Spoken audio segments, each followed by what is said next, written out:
ಸ್ಪೈಸಿಲಿ special cooking ಚಾನಲ್ಗೆ ಸುಸ್ವಾಗತ. Welcome to spicily special cooking channel.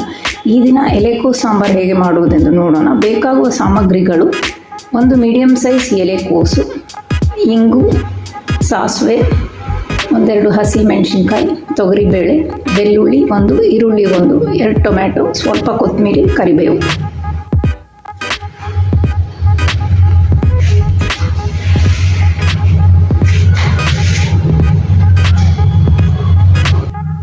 ಸ್ಪೈಸಿಲಿ sambar ಪುಡಿ 1.5 ಚಮಚ, ರುಚಿಗೆ ತಕ್ಕಷ್ಟು ಉಪ್ಪು, ಒಂದು ನಿಂಬೆಹಣ್ಣು ಗಾತ್ರದ ಹುಣಸೆ ರಸ.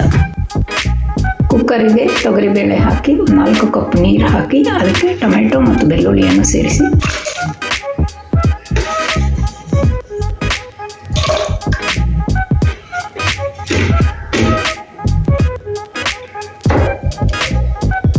ಅದಾದಮೇಲೆ ಎಲೆಕೋಸು, ಅರಿಶಿನ, ರುಚಿಗೆ ತಕ್ಕಷ್ಟು ಉಪ್ಪು ಹಾಕಿ ಕುಕ್ಕರ್ ಲಿಡ್ ಕ್ಲೋಸ್ ಮಾಡಿ 3 ವಿಸಿಲ್ಸ್ ಮಾಡಿ ಆಫ್ ಮಾಡಿ.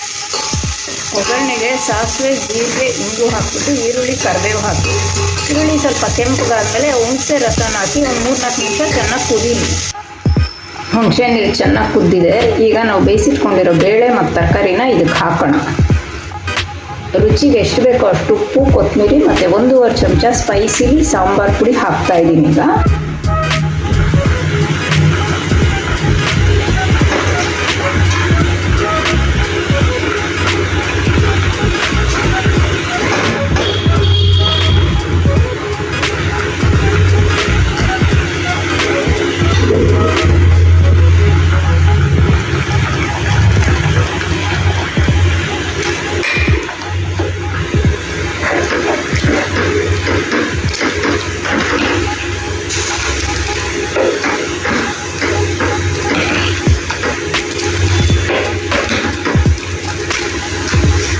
ಸಾಂಬಾರು ತುಂಬ ಗಟ್ಟಿ ಬೇಡ ಅಂದರೆ ಒಂದು ಅರ್ಧ ಗ್ಲಾಸ್ ನೀರನ್ನ ಎಕ್ಸ್ಟ್ರಾ ಹಾಕಿ ಒಂದು 5-6 ನಿಮಿಷ ಕುದಿಯೋಕ್ಕೆ ಬಿಡಿ. ಕುದ್ಮೇಲೆ ಆಫ್ ಮಾಡಿ. ಘಮ ಎಲೆಕೋಸು ಸಾಂಬಾರು ರೆಡಿ. ವೀಕ್ಷಕರೇ, ನಿಮಗೆ ವಿಡಿಯೋ ಇಷ್ಟ ಆದರೆ ಲೈಕ್ ಮಾಡಿ ಮತ್ತು ಸಬ್ಸ್ಕ್ರೈಬ್ ಮಾಡಿ. ಧನ್ಯವಾದಗಳು.